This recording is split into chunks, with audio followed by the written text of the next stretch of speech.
G'day, everybody, and welcome to another Migrating to Australia podcast. My name is Wes Sant, and I'm joined by Lauren Eyles. So, Lauren, welcome. Oh, hello everyone. It's really weird. You're technically our first podcast for 2025, but I Oh, think we've got other ones that we recorded that will go on before. But there you go. So I feel like I haven't done them nice. for quite a while. I got the nerves coming in a bit, I Uh, think. So, It'll be fine. yeah, we'll make it work. We'll make it work. So, firstly, thank you so much for taking the time. You're currently in the UK, and whereabouts in the UK are Yep. you based? We are in South Wales, on the Gower Peninsula. So yeah, really lovely part of South Wales. Yeah, nice, nice. And so you've got your partner Tom, and then you've got two children: Ollie, who's 10, and then Willow, who is 3. And is Willow in the Yeah. background? She is, yeah. She's currently watching Secret Life of Pets, so she's very happy currently. She'll be Ah, there quite you go. quiet for a while until she wants something, and then Yeah, you might yeah. hear her. No, that's all good. That's all good. Well, that's life. It's really weird. I actually work Oh from yeah, home, so I at yeah. 11:30 every time I'm in a meeting, my little daughter comes in with my wife, and then I have to give her a kiss, and I actually have to pretend I'm asleep. I have to nod off, or she points Brilliant. and gets cross. So I'm in like massive meetings, important meetings, and there I am nodding off like one of the wiggles, I guess. But anyway, Oh, I know it's funny, isn't it? Working from home, it's yeah, you just got to do what you got to do, haven't you, to get yeah, to get it through is. it. It's good. So yours is. So yours is a bit different to probably our other podcasts. So you're an Australian citizen by birth, but did Yeah. you ever live in Australia? Um, no, I mean for 6 months I did, but Yep. my parents returned back to the UK when I was 6 months old on my mum's passport at the time. I think back then you could do that kind of thing. There's Yep. obviously no chance of that happening now. Obviously, children need to have their own passports, but yeah, we came back when I was 6 months old, back in the 80s. So yeah, so I don't really have any memories of Australia in that sense. Yeah. Well, no point me asking you what your favorite dummy was or what your No, favorite milk was or anything like that. no, So no. I won't get with that. You're you're so that means Ollie and Willow, they obviously were able to gain citizenship through you. Yeah, that's right. Yeah. So they get citizenship through descent. So I had to apply for their citizenship, which was a really easy process. It was just like an online form that you kind of filled in and sent off with photos and things. And then once that was through, and I think that took about 2 months to come Yep. through, which was pretty quick. And then once that was through, I then had to then obviously apply for their passports and go and actually physically lodge their passports in London. So yeah, and again, that process was fairly straightforward, pretty simple. But I think it's just, having to trek to London because obviously being based in South Wales, it's not an easy trek, with two children. So yeah, we had to go to the Australian embassy in London and go and lodge the passports. But it was actually really nice because we combined it with, a trip to London Yeah. because I actually went to London with Ollie, my eldest, when I was renewing my passport quite a few years back. And yeah, so he went when he was about 2 or just under 2, I guess. Yep. But but yeah, he doesn't have any memories of London or anything. So it was lovely to kind of take him back and show him the sights of London, and we combined it with a trip to Legoland and all the Oh, nice. fun stuff. Yeah, so yeah, so it was Ollie's it winning was with Legoland, and it's oh actually a really yeah, cool building, isn't it? The Australia House. yeah, It's pretty cool. yeah, yeah. It is really nice. Yeah, yeah, yeah. A bit of a maze getting to it, but yeah, once you're there, it's When, lovely. when you're actually in the building, they've actually got real gold and everything like that coated all inside when they have the events and everything like that. Yeah, It's yeah, no, gorgeous. We've had so many events there. yeah, yeah, yeah, no, it's pretty impressive, and I mean the security is really high as well. It Oh feels yeah, like for you're going sure. through an airport. We had to, sort of properly separate us from the children, and they had to go through our bags, and yeah, it's obviously the full works. Sort of going They into the building. So, Lauren, I've been there many times with meetings with, government things, but I've also been there through AFL Europe and like the AFL footy things where it's more like a piss up, I guess, and getting in and out of security and all that's kind of interesting. Yeah. And we even, I even got the chance to meet Kylie Minogue. at an Oh, event cool. that was Nice. held there. So yeah, it's pretty cool. So all right, Yeah. your so your job at the moment is a marine biologist, and Yeah. that must be interesting in the UK being a marine biologist. Like, is what does that consist of? Yeah, no, it is really interesting, and it's something that I wanted to do from a very young age. Like, at age 7, I knew that I wanted to be a marine biologist, and I told my grandma at the time that that's what I wanted to do, and that I would have I wouldn't have any money, but I'd have a really good life, and that's pretty true actually.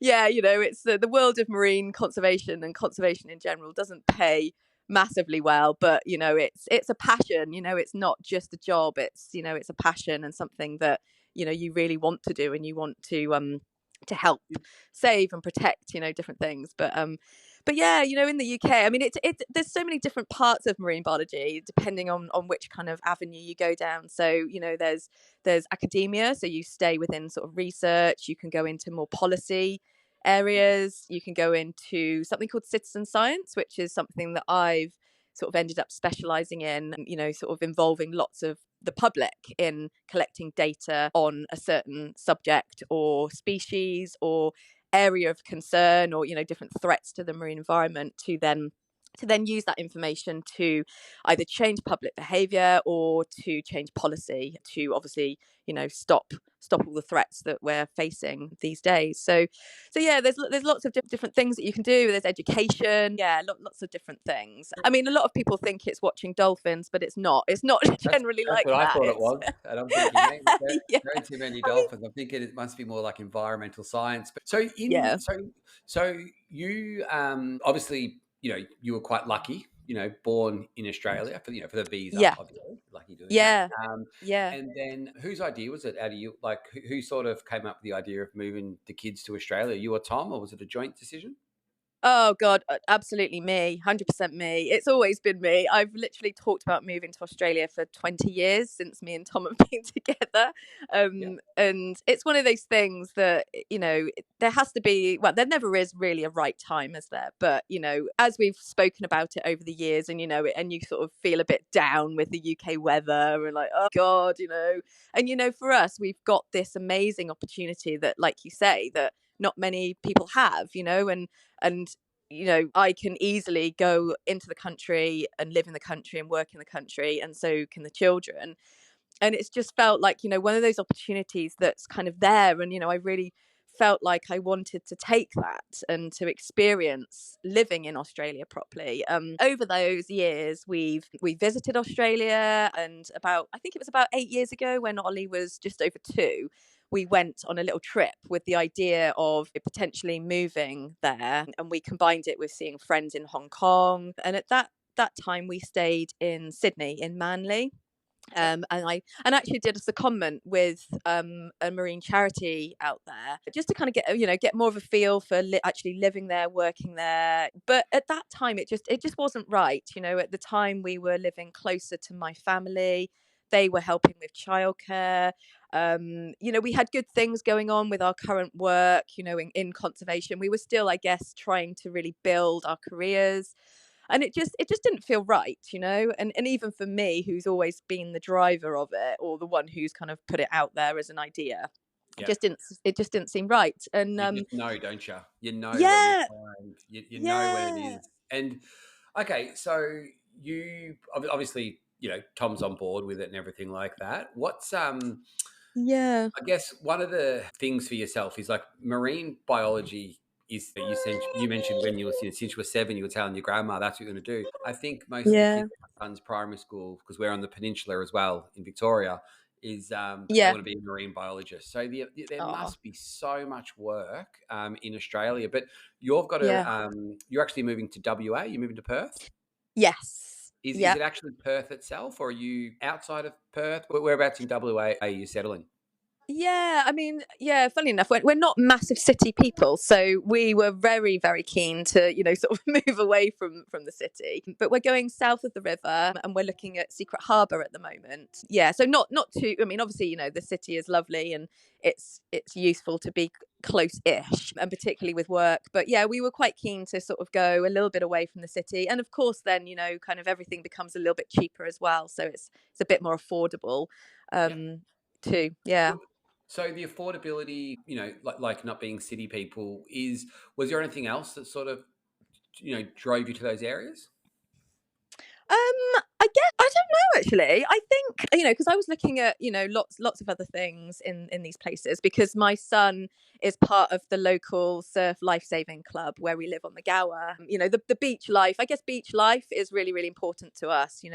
We have coastal living where we are now. We can walk to the beach from our house. It's literally right there on our doorstep. So that was really important to us. We didn't want to sacrifice our beachside living. And so it was obviously, we had to look at the areas that were affordable by the beach because we couldn't afford to buy somewhere or even rent somewhere that was too close to the city, but it was beachside because it's too expensive. So that was a big thing. Being close to, like the surf life-saving sort of options. And I guess schools as well, because that's obviously a major part of everything when you have children, considering what school to take them to. And we were looking at the Montessori school system in Australia because it's something that we are aware of in the UK. My husband went to a Steiner school, which is quite a similar concept, but a little bit What's different. the concept? I've never heard of this. So it's more sort of child-led learning, rather than following sort of a more formalized curriculum. It's much more child-led and it's much more taking sort of the nurturing of the child into consideration rather than sometimes in the school system, children just feel like a little bit of a number, just going through, whereas, they really take time to understand that children are individuals. It doesn't work having one system to suit all. All children, like us, like adults, are all different and they all need slightly different approaches. They learn differently, they take things on board differently, and it's just a more holistic approach to What do you learning. call it? Sorry, Lauren. Montessori. Montessori. Nice. I've Yeah. never heard that. So when you say Oh, okay. child led, what? So the kid just rocks up to class and just says, "Today I'm learning about this," or what? They must have No, some sort of I yeah. cannot say this word. Curriculum. That word I'm Curriculum, trying yeah. to. That's the one. I never say it. Yeah. Yeah, no, it's I mean, obviously they do have a structure and there is a format, but it's more, so I guess they'll give them options. So it's a bit like, have you heard of forest school and beach school? Our kids do coastal school on a Monday. It sounds like it's Yeah. more like when I'm coaching the kids in footy. You're sort of like designing a little training session to work with those kids that you know, enjoy certain activities or need improvement in those areas? Is it that? Am I Yeah, close or not really? yeah, kind of. I mean, the structure's there. The activities will be provided, but it's more that the child then can kind of choose how they learn, a certain thing. So you're kind of providing the baseline, I guess, but the children and giving them the kind of the structure to it. But it's the child then kind of learns or chooses, which it's quite complicated. I'm not probably not explaining it very well No, that's because okay. No, that's fine. I mean, but you were able to locate a school that does this. Is this what you were? yeah, yeah. So, we were sort of looking at, sort of south of the river, not too close to the city to make it affordable. But then this type of school, there's one in Rockingham and there's also one in Port Kennedy as well. So, I mean, I don't know whether it's something that we will end up doing because, of course, it's private, although private schooling in Australia is so much more achievable than it is in the UK. You would look to probably spend about £10,000 a year on some kind of private Montessori schooling in the UK, which is the equivalent of like 20,000 Australian dollars, I guess. But in Australia, it's a fraction of that. It's probably 6,000 instead of 20. So it's something that we would never consider in the UK because we couldn't afford to. But in Yep. Australia, it's something that we could, and it's something that we sort of feel quite strongly and passionately about. So yeah, so that was another big kind of consideration for us as well. Yeah, that's awesome. So we spoke about you going to that area. Well, when have you got an arrival date? Have you got plans like when you're actually going to get here? Well, no, not technically. It's so complicated because we're selling our house, which is going through, but selling a house in the UK is ridiculous. Like, it's such a long-winded process, and you don't actually know when you're going to complete and you'll have a date until quite soon towards the end. So that's making everything quite difficult because we don't have that date yet, but we kind of know in our minds, and everybody else is aware that we're looking towards the end of this month and into very early February.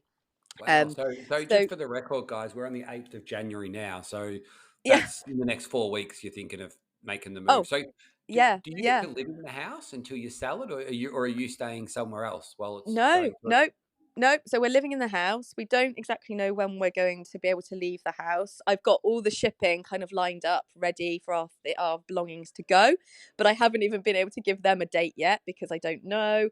We're sort of slowly selling things and getting rid of stuff and doing a big declutter, but we haven't booked flights. It's all going to be quite last minute. Whereas, I think for a lot of other people, they kind of have things all lined up quite in advance, but for us it's going to be I think it's literally going to be like within 2 weeks we're booking flights to go. Would you have done it a different way if you, like, had, I guess, gone down the, everyone gets a visa for Australia, but would you have done it a different way and said, hey, we're going to go in July and then give ourselves time? Or are you happy that you're putting yourself under this? Because personally, Yeah, I sort of, this sounds weird, but I actually like the challenge of that, if that makes sense. yeah, Like, I wouldn't yeah, be scared of doing that. I'd be like, oh, we're happy, we're moving, yeah. we're going, let's pack up and go. Yeah, You're staying in a house that's being sold. So I assume you just walk out yeah, with a few boxes and the new owners just rock up and come in. Like, yeah, yeah. No, definitely. I mean, it is scary because I feel like a lot of the things this side in the UK have lined up, but we've got nothing lined up on the other side. Well, actually, that's not true. We still don't have a house to live in Australia, yep. but we will. But I do actually. I've just signed a contract for a job in Oh, marine conservation before Christmas. So actually, that's kind of has put a time frame on it. And whereas before we were like, well, we're going, but this has kind of really put a reason to go. and So Lauren, I have to ask, with this new job in Australia, will you be watching dolphins, or is it no dolphins at all as marine biologist? Totally just for I'm not conservation. sure that I'll be watching dolphins with the job, but it's all about building up a community of people in Perth to engage in lots of really important marine conservation campaigns all around mostly fossil fuels and preventing industrialization on really amazing marine conservation Yeah, habitats good. and protecting species. So yeah, so if anyone's Make it listening to happen. this and wants to connect, once I start, I'm looking for lots of people to help engage and support these campaigns. So, but yeah, I'll definitely be watching dolphins, but not probably through this role. I'll get involved in that. I think we've got to Yeah, really conserve everything we can, because before you know it, yeah, it's going to change. Like, yeah, and you can't, like, I don't know. You've got evolution, but then you've got pollution as well, haven't you? yeah, Um, yeah, yeah, got to definitely. Yeah, sort of climate change, pollution, overfishing. It's yeah, all of these issues, yeah, are causing huge problems. Massive amount of damage, and yeah, it's really important that we protect these amazing we spaces. where we are at the moment, Lauren. It's like, because it's summer holidays here, so Yeah, from probably, I'd say probably October through to April, campers can actually camp on the foreshore where we are, yeah, and yeah. it's a really long foreshore. And all the, like, local Facebook groups, people are just going crazy at the moment with all the litter, all the tourists are Oh leaving, and God. all that. And they're like, people are like, Mm. the locals are like, standing up. The power of Facebook, they're like standing up to these people. Stop Yeah. putting Oh, litter that's because they're good. coming from the city, and Yeah. I don't think they're deliberately doing it, but they just don't Mm. have that awareness of what that little bit of litter can actually Yeah. do in the water, and the damage that can do to our sea life, like it's or marine life. Yeah. It's Oh, definitely. I mean, I used to run a big national campaign all around this subject, around marine litter. And so we would engage hundreds of people in going out to their local beach and collecting data and submitting that data to help better understand, where litter is being found, the quantities of litter, and then using that to show the government, to show people, of how they can change, or obviously, enforcing and inputting policies to help stop litter getting to the beaches in the first place. But yeah, I mean, I saw a massive shift in awareness, in the 10 years that I was running that project, whereas we were out on beaches and people were kind of coming up to us saying, well, what are you doing? And thought that we were, sort of on community service, But yeah, and then there was the big Blue Planet 2 program narrated by David Attenborough. Yep. And that had a little segment of marine plastics and pollution in it. And it just changed. It was amazing. It just changed everyone's perceptions and awareness of the issue. And then suddenly, everybody, people were coming up to us on the beach and telling us about the problems. And so yeah, absolutely, it is all about awareness and like people understanding. Yeah. I know. The best Thank job yeah. in the world. I know. So you don't have to answer any of these questions. So I think for the people that have done all the podcasts with us, I'm useless. I'll just ask anything and put people under the pump. But financially, with the new job compared to what you were earning in the UK, is it a more paid job or is it a less paid job? Do you feel that you, Tom, and the kids will be better off with this job, or is what's your sense on that? Yes, and yes. Yeah, I mean, actually, currently I'm not working properly because I was actually made redundant from my marine conservation job coming up to a couple of years ago now, and I'd literally just returned from maternity leave, and 4 months later got made redundant. So yeah, it was a massive shock. Nobody really saw it coming. It was the whole of my team. It wasn't just me. So at that time, there was a decision of, we've got a child that's just over 1. Do I find a job? And, that makes it difficult. And at that time, I wouldn't have found a job that was as good, was as well paid. And then that obviously then puts the pressure on Tom because he was just in the earlier days of building up his own business, which is now going really, really well. But that would have put extra strain on him. So anyway, we made the decision for me to kind of become more of a stay-at-home mum, and so that's what I've done really for the last 2 years. Although I did start sort of doing my own sort of thing under a banner called Wild Ocean Wonders, and I was still kind of keeping my toes in a little bit because, like I said before, it's marine conservation is my passion. It's I didn't want to just not do anything, so I was doing a few bits and pieces. But yeah, this job is much better paid than the UK. It's quite amazing, what a difference there is actually. So just with that, so Tom, obviously he's currently running his business, or is he selling it? Does he stop it? What does he do? How does he do that? Yeah, I mean, it's not a business that he can sell, unfortunately, because it's kind of mostly just him. He kind of gets all the work, all the contracts in, and then he does have people that sort of work for him, as kind of subcontractors, I guess. But it's not something that he could really sell, unfortunately. So yeah, he is it is just going to stop basically. It's sort of coming to the end of this month. He'll just he stopped sort of taking on new work, and I mean it's unfortunate because it is going really well for him. He's doing really, really well. There's not a shortage of work at all. What is his job? Let the listeners know what his job is. Yeah, so he's a conservationist as well, but on the land. So he started off, sort of managing nature reserves in the UK, managing them for wildlife, doing lots of habitat management, different species surveys, working with volunteers, all that kind of stuff.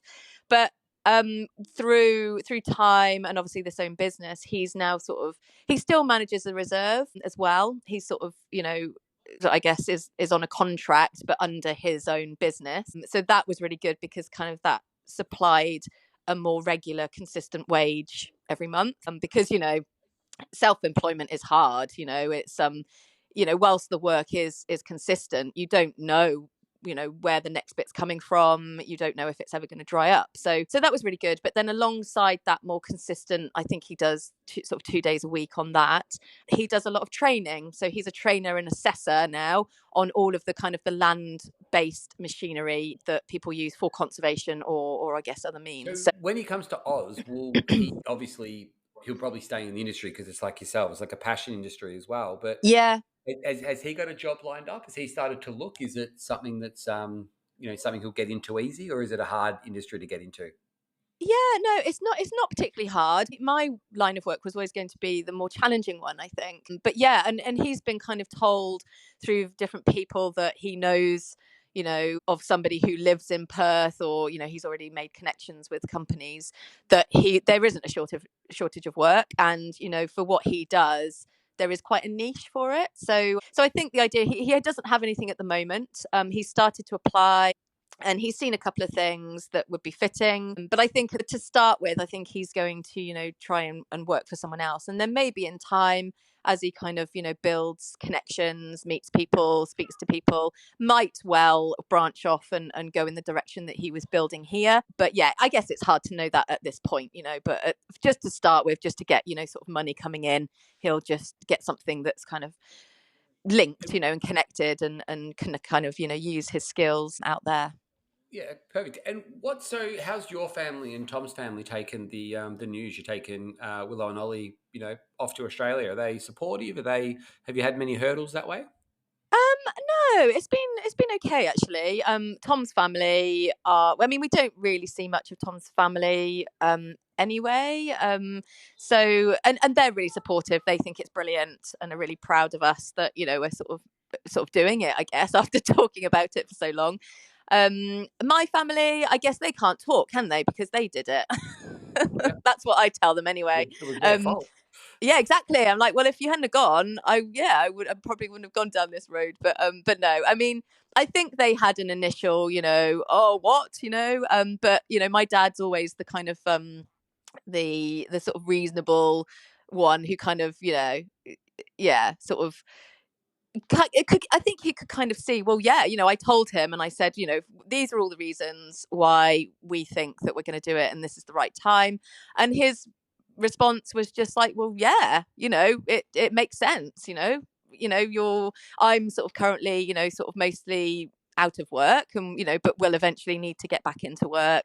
The weather's always rubbish, as we all know. How Our cold is it there now? children. Oh, sorry.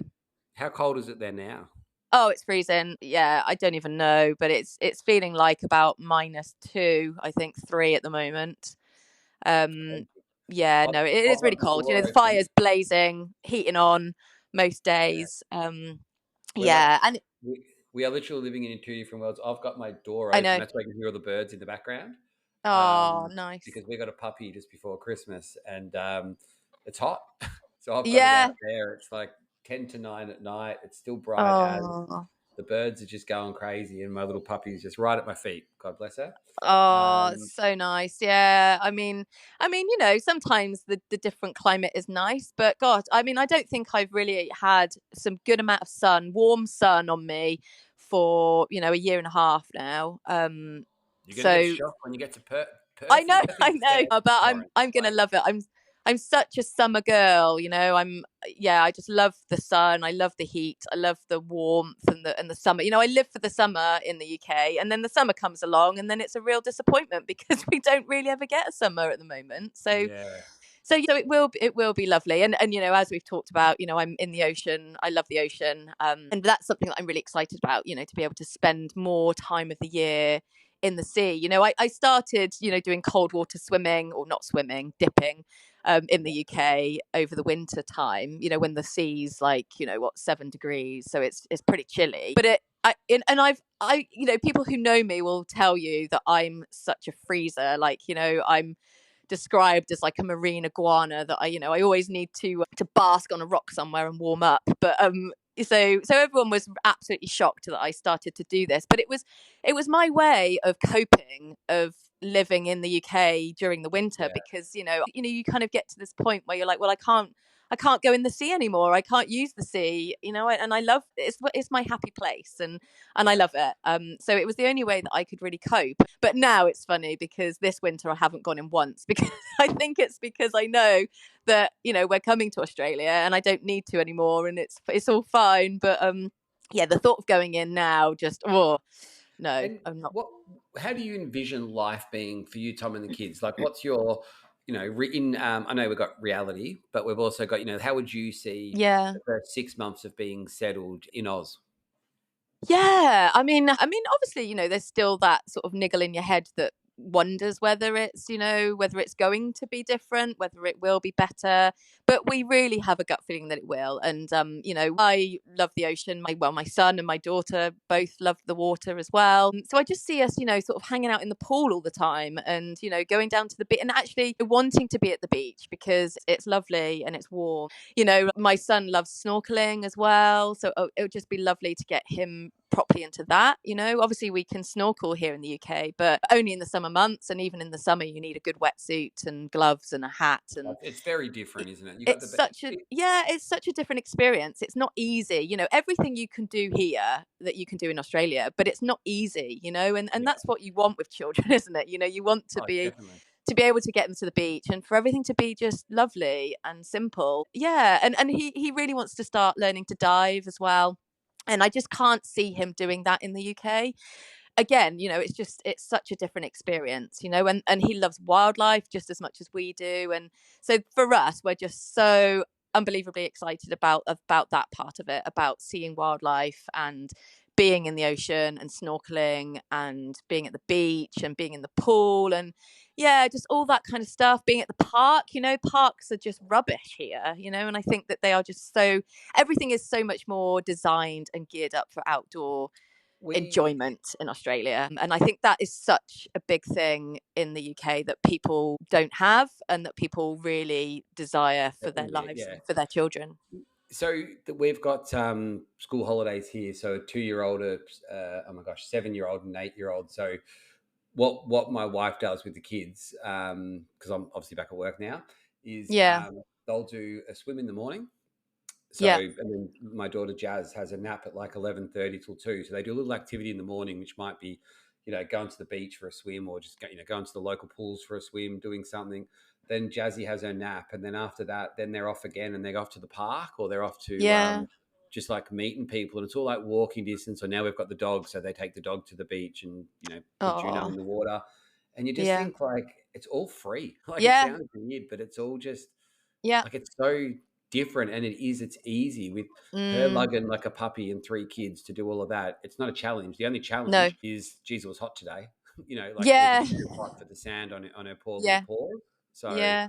we had to come back. So we touched a little bit off. Is there anything else that you want to get out of living in Australia? I mean, just yeah, just the outdoor living is a big one. The weather, um, yeah, and just seeing the world. I think you sometimes you feel like you just end up in a little bubble, don't you? Wherever you are, it doesn't matter whether in the It's UK, but called life, isn't it?